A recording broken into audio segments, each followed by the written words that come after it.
Today's passage is Acts 8, 1 to 8. In the previous chapter, we've just seen and read that Stephen was martyred for his faith, and we know that Saul was there, it says, giving his approval to what went on. And today's passage continues the church's journey from Jerusalem to the southern Judea and to the northern Samaria. It's the expansion of the gospel beginning. And it's a powerful and challenging passage about what it means to follow Christ. That we're to be witnesses wherever we are, even amidst the hardest times, trials, and even persecution.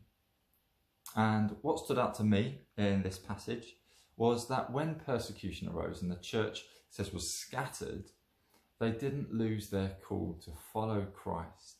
They didn't lose their call to follow his call to the ends of the earth and preach his name to others. Just as Jesus stayed focused on his mission throughout his life to the end, so did they. We read in verse 4, those who were scattered preached the word wherever they went. You couldn't stop them. I love that. I think they could do this for a number of reasons. I think the first reason is because of what Christ had done for them. It was so real, wasn't it? Many of these early disciples in the early church, these apostles, they had been there and seen and heard. They touched Christ. They'd been there at his resurrection. And, that's not the case for us. So it's why it's so helpful and important for us to spend time together and spend time on our own, speaking of Jesus and reading about him, remembering what his life was all about, fixing our eyes on him, centering ourselves on his majesty and his sacrifice and his love and his care and his call to us to imitate him. It's in that place as we center ourselves on him that faith arises. We fix our eyes on Jesus until hope and faith and love arise. Justin Welby, the Archbishop of Canterbury, once said about following Christ, he said, we are to witness with boldness and humility. And it's a phrase that has stuck with me since I heard him say this some years ago. Boldness and humility. Boldness because as we follow Christ, we do so empowered and equipped by his Spirit. It's a spirit of boldness, not timidity or fear. And some people have called the book of Acts the books of the Spirit. The books of the acts of the Holy Spirit. It's a book that we see the acts of the Holy Spirit empowering the church with boldness. And we are different because of the Spirit living in us. We are to shine our light boldly for others to see God in and through us.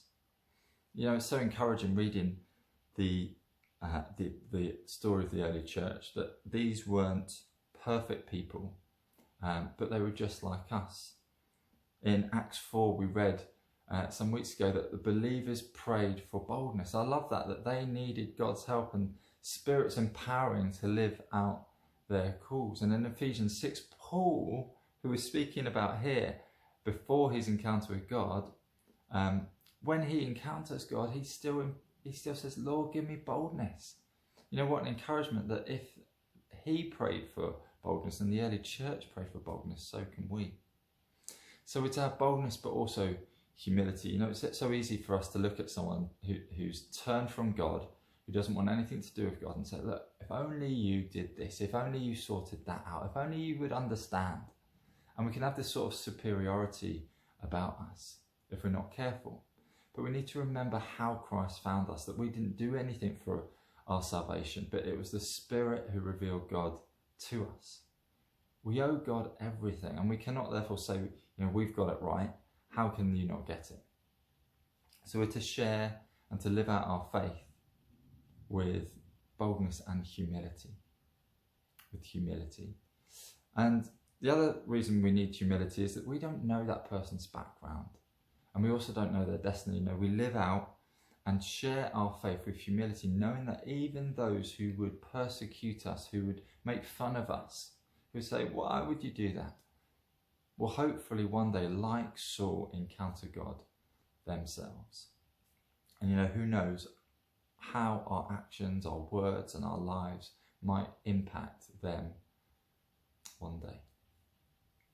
So as we look to the year ahead, I wonder what it might mean for us to be Jesus' disciples with boldness and humility. What does it mean for us today to love others and to share and to speak of Jesus even amidst the hardships and rejection that we face?